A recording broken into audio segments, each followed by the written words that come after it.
I was reading my Bible today and I was reading all these stories about the Pharisees and the Sadducees and how when Jesus would do things like heal on the Sabbath or when Jesus would forgive people of their sins, they would always get upset. And I started wondering, why would they get upset? Honestly, what is it to you if Jesus forgives somebody of their sins or if Jesus tells somebody that they're healed on the Sabbath day? Doesn't affect you, right?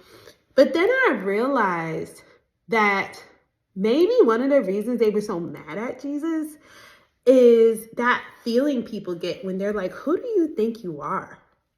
Who do you think you are to come out of nowhere, forgiving people of their sins, acting like you're some type of Messiah? Who do you think you are, right?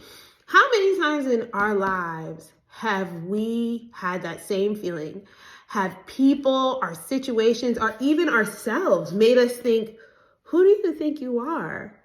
And it really registered to me. And then I started looking at Jesus' examples, what did he do when people questioned him on who he thought he was? He stayed true to who he knew he was. He didn't start to look at their definition of who they thought he should be. He only looked at how God defined him. And then he continued with his mission. He continued on his purpose. He ignored the distractions. And I think we could all learn something from that. When people challenge you on who God made you to be, whatever that is, are the things that God told you to do, who do actually they think they are to tell you that, right?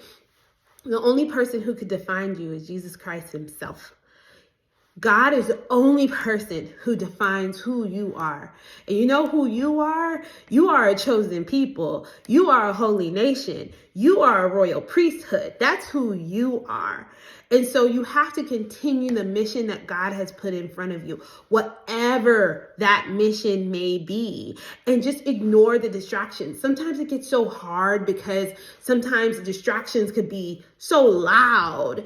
And that's why even in the word, it says you got to listen to the still small voice, because I'm not in the earthquake all the time. I'm not in the big displays all the time. Sometimes you got to listen to my quiet voice. And sometimes it's God's quiet voice that's kind of pushing you to continue and pushing you to keep moving, even when people question you, even when people make you doubt yourself.